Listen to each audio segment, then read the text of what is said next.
Hey, how you doing? This is Mike from Breaking the Systems of Control podcast. I decided to do a little vlog rant here.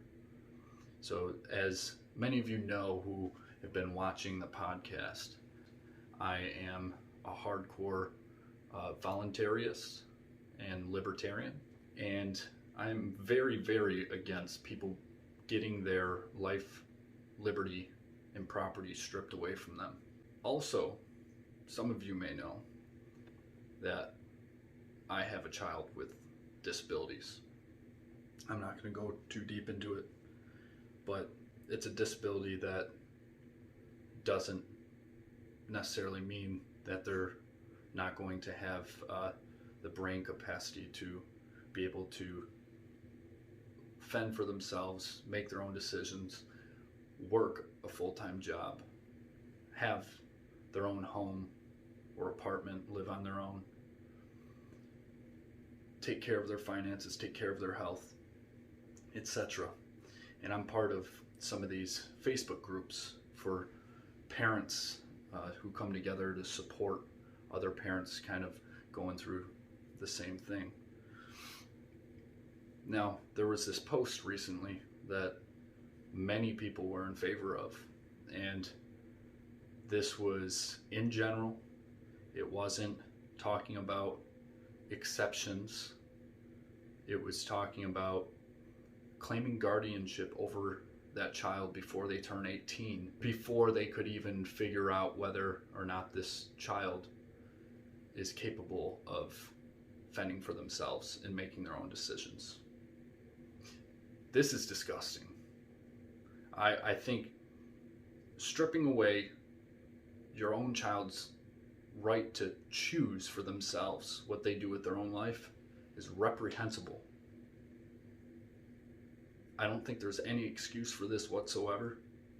And I think someone who has a child with a disability, a state-defined disability, I should say, when you do this to your child,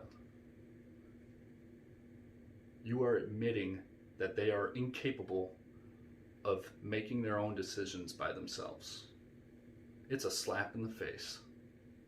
Now, there are exceptions, of course.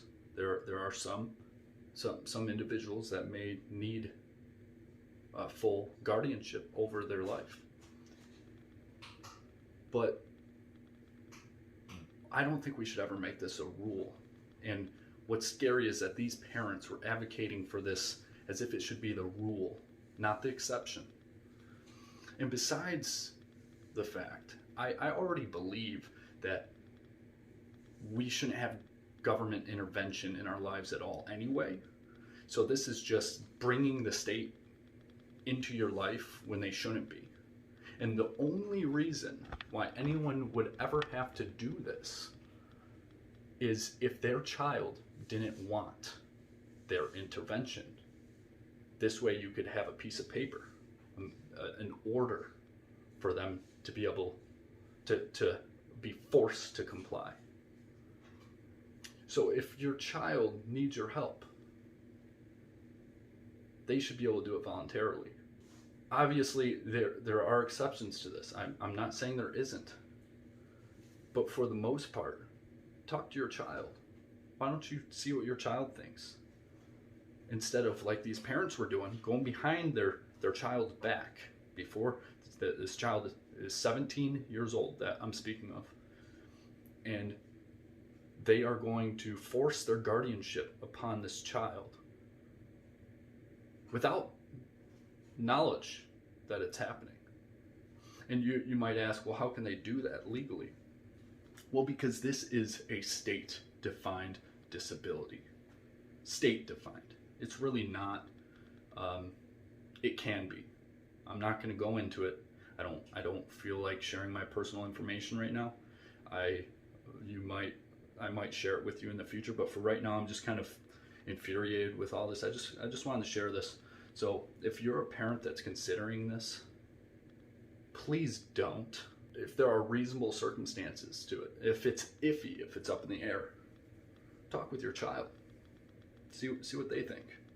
And before I go, there was this one person who gave an example of their child moving out when they were 18 and now being in their 20s being taken advantage of by the boy's girlfriend, who is apparently a druggie and taking all his money.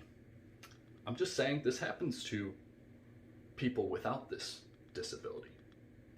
It's called life. We go on with life. We make decisions.